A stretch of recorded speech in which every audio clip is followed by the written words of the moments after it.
peurs en force afin d'avancer. Bonjour à toutes, bonjour à tous et bienvenue dans cet instant de partage. C'est toujours un plaisir de vous retrouver pour qu'ensemble nous puissions avancer avec foi face aux difficultés et joies de cette vie. Avant donc de continuer notre partage, nous vous prions de vous abonner si vous n'êtes pas encore abonné, de cliquer sur la cloche de notification afin de ne rien manquer. Et surtout, n'hésitez pas à partager sur votre page Facebook pour inviter un maximum de vos amis pour qu'ensemble nous puissions transformer nos peurs. L'autre partie aussi, dans notre précédent partage, nous avons essayé de montrer comment il était important et même crucial d'accueillir la confiance qu'apporte notre allié puissant et fidèle qu'est le Christ afin d'affronter avec courage nos peurs. Car la peur est une force qui peut nous empêcher de vivre ou nous aider à avancer dans la vie, si nous savons comment la transformer. Avoir peur est inévitable, mais ne pas avoir peur n'est pas inévitable, car cela relève d'un choix. Un choix de pouvoir se relever, de pouvoir affronter avec confiance et de décider d'aller de l'avant. Je répète, la peur, tout comme la confiance, feront toujours partie de notre vie. C'est pourquoi le mot « ne crains pas » revient 305 fois dans la Bible. C'est pour dire combien il est important pour nous de réaliser que le Seigneur veut cheminer avec nous dans le quotidien de notre vie, face à chaque épreuve, afin que nous puissions avec lui faire le choix d'ouvrir la porte de notre vie à la confiance et non pas à la peur.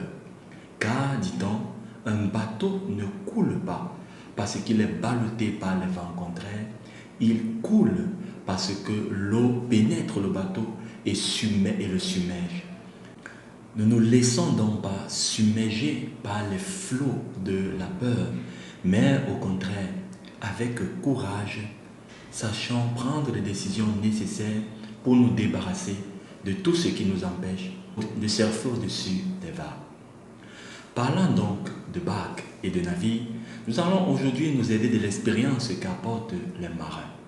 Des marins, lorsqu'ils sont en pleine mer et que les vagues se soulèvent et que la barque est ballottée et qu'ils sont parfois sur le point de couler malgré leur manœuvre, il nous est dit qu'ils se déchargent des cargaisons inutiles, parfois des cargaisons qui encombrent et qui font que le bateau est davantage lourd. Ils sont obligés de jeter beaucoup de choses à la mer. Question d'alléger un peu le bateau et pour qu'il puisse surfer et pouvoir naviguer tranquillement et s'en sortir.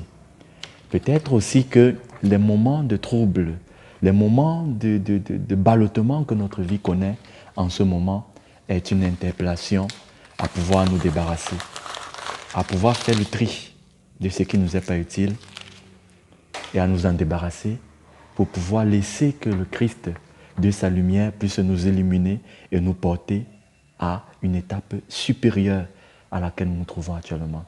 Par moments, nous sommes dans les difficultés. Nous sommes même sur le point de couler parce que nous ne voulons pas nous débarrasser des charges inutiles, des relations inutiles, de ce qui ne nous aide pas à avancer. Profitons parfois des temps aussi de tempête pour savoir faire le bilan de notre propre vie.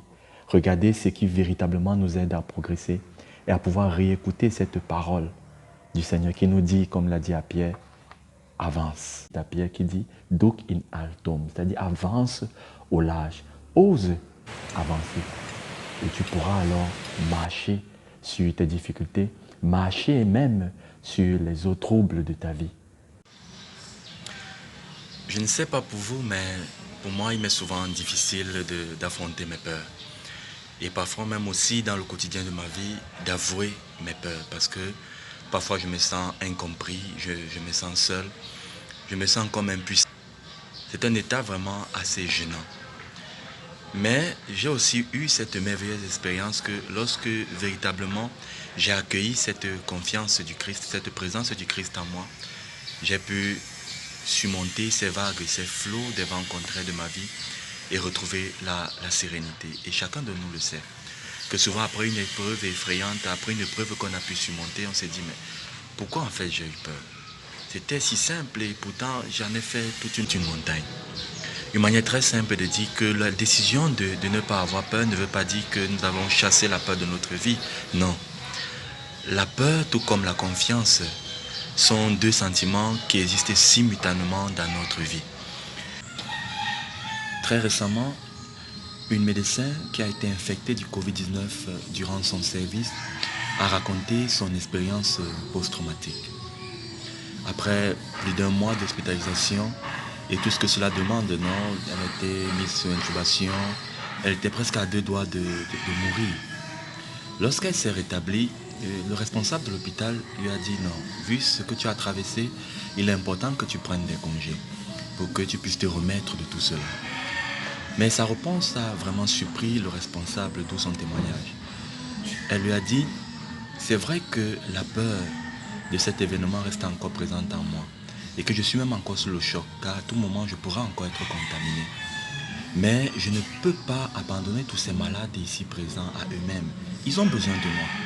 Je me dois de continuer la mission. Quand nous chargeons la confiance d'ouvrir la porte de notre vie face aux situations, face aux événements, face même aux personnes que nous avons parfois peur d'affronter, nous nous rendons tout de suite compte que, en fait, c'était juste de l'imagination. Nous nous rendons compte que ce dont nous avions peur n'était pas si grave que cela.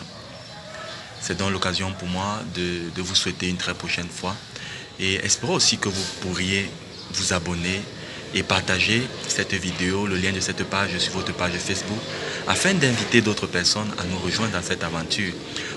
Car ne l'oublions pas, la croix de Dieu, c'est l'homme de